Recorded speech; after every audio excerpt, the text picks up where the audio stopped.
itu bahwa ke depan masyarakat tak lagi percaya dengan janji-janji yang disampaikan oleh pemerintah atau lembaga-lembaga kapitalisme.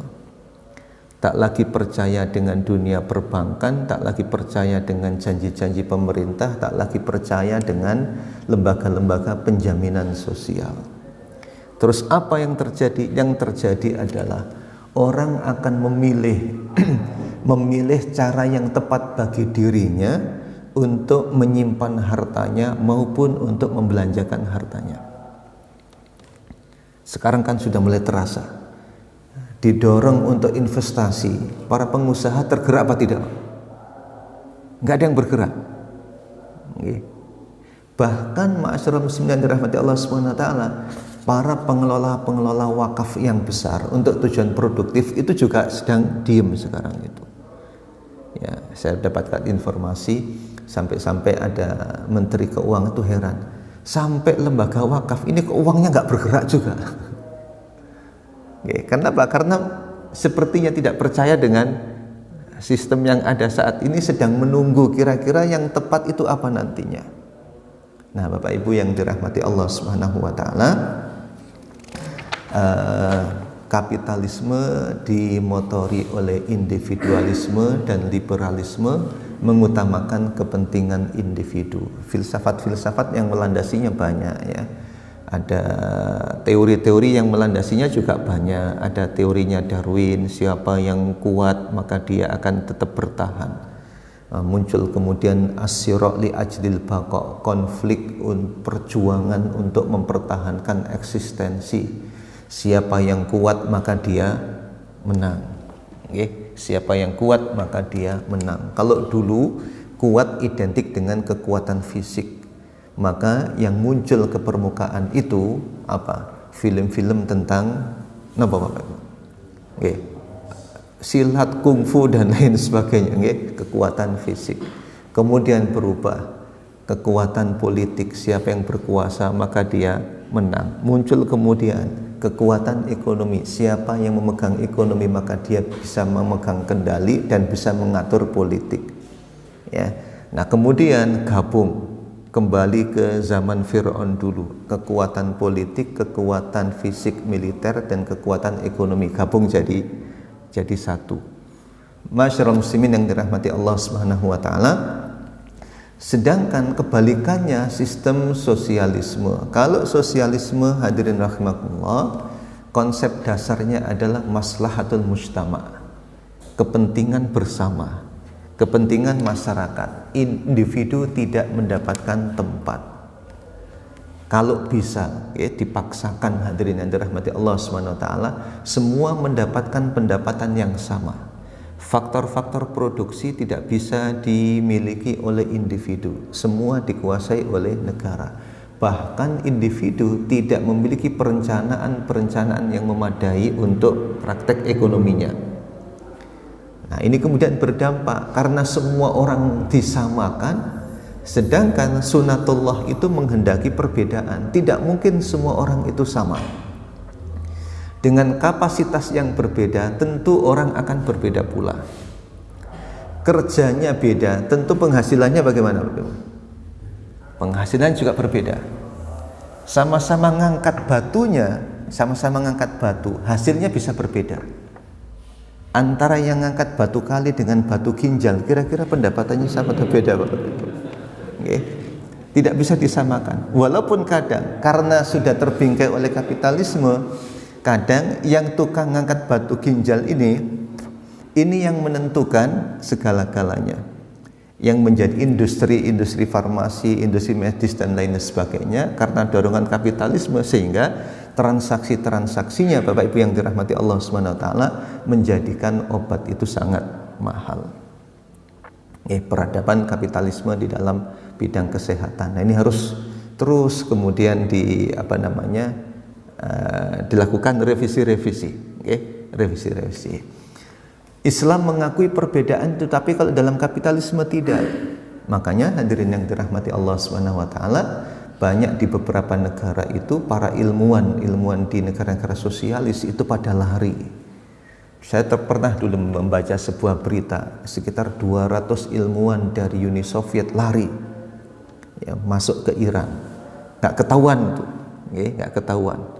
Kenapa demikian? Ya karena secara naluri orang itu beda, nggak mungkin bisa disamakan itu. Negara-negara yang menyamakan semua rakyatnya seringkali menjadikan negara sosialis tapi pemerintahnya kapitalis.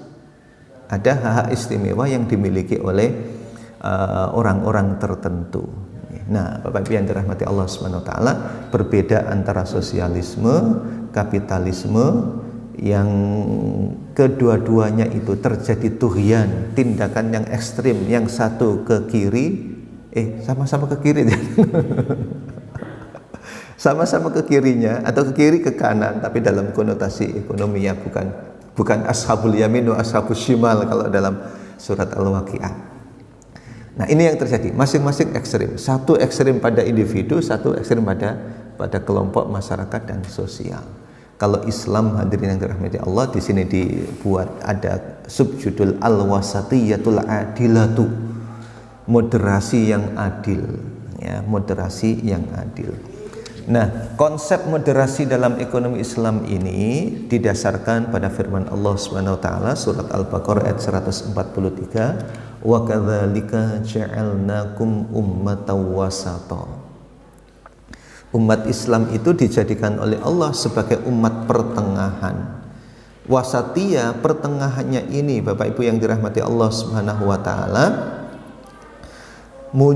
tampak dalam hal apa? Tampak dalam komitmen ajaran Islam untuk menjaga keseimbangan itu bainal fardi wal mujtama, antara individu dan masyarakat. Ya, di sini kemudian muncul juga konsep-konsep berikutnya tentang wasatiyah ini, yaitu keseimbangan antara dunia dan akhirat, fisik dengan ruh, akal dan hati, yang idealis dan realistis, antara kontrol diri dan kontrol pemerintah, ya. Jadi kontrol diri dan juga kontrol pemerintah, serta hal-hal yang lain yang menyebutkan adanya dualisme dalam pengertian ada dua hal yang dijaga di dalam Islam itu.